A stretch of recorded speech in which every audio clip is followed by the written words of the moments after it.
Mga kabihedor, itong mga senadors nga nga nagpirma ng ano ba, ipa-stop na ang investigasyon sa flood control project.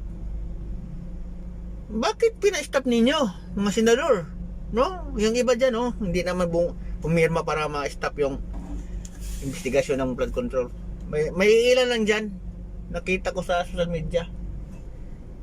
Bakit?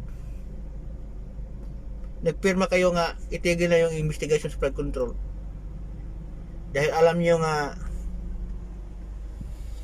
madadali kayo or ang boss niyo mayari.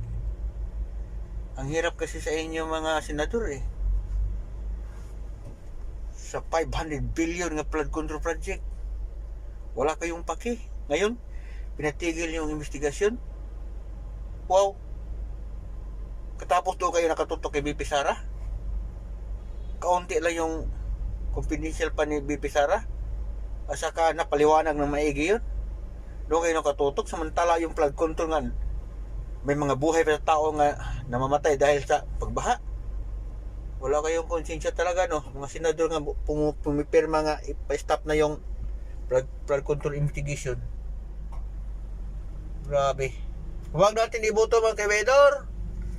Yung senador na pumipirma ay patigil ang investigasyon sa flood control project dahil marami ang namamatay sa mga baha dahil sa flood control niyan. Bakit ipatigil? Hindi pa nahuli lahat ng mga buhaya.